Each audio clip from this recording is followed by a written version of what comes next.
இதற்கிடையே அருமையான தங்க தமிழ் செல்வர்களே, இந்த நிகழ்ச்சியிலே பொதுவாக தமிழ்நாட்டினுடைய அரசியல் களம் சூடு பிடிக்க துவங்கி இருக்கிறது.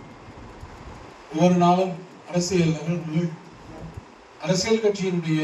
வியூகங்கள், எதிர்வரக்கூடிய தேர்தலை குறித்து ஒவ்வொரு அரசியல் கட்சியிலும் இன்றைக்கு தேர்தல் களத்தை எதிர்நோக்கி இன்றைய அரசியல் களத்தை எந்த அளவிற்கு அவர்கள் பகடைக்காய்களாக எதிர்கட்சிகள் பயன்படுத்திக் கொண்டிருக்கிறார் என்பதை நீங்கள் அறிவீர்கள். அத்தகைய ஒரு சூழ்நிலையில்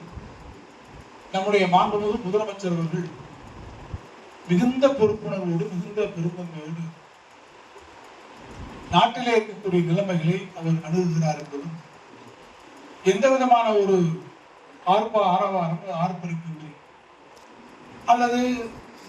உணர்வுகளுக்கு இடம் கொடுத்திடாத வகையில் ஒரு முதலமைச்சர் இந்த நாட்டினுடைய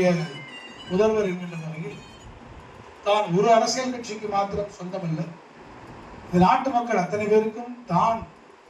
சொந்தம், தான் அனைவருக்குமான முதலமைச்சர் என்கின்ற அந்த பொறுப்புணர்வோடு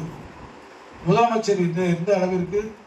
நிகழ்வுகளை கையாளுகிறார் என்பதை நாம் பார்த்துக் கொண்டிருக்கிறோம். அதே நேரத்தில் அரசியல் களத்தில் நமக்கு எதிராக களம் காணக்கூடிய அரசியல் கட்சிகள், எதிர்கட்சிகள்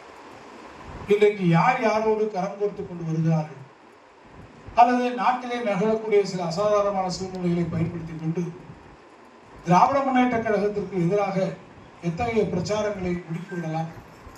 அதன் வாயிலாக நம்முடைய வெற்றி வாய்ப்புகளை குறைப்பதற்கான முயற்சிகளை யாரோடு யார் கரம் கோர்த்துக் கொள்கிறார்கள் என்கின்ற சூழ்நிலையில் அது நேரடியாக யார் யாரோடு கூட்டணியில் வருகிறார்கள் அல்லது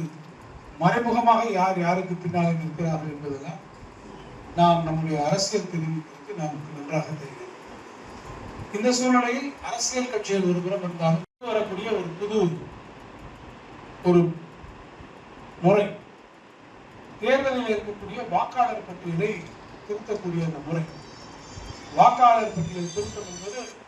நமக்கெல்லாம் ஏதோ ஒரு தெரியாத ஒரு விஷயம் கிடையாது. ஆண்டாண்டு காலமாக தேர்தல்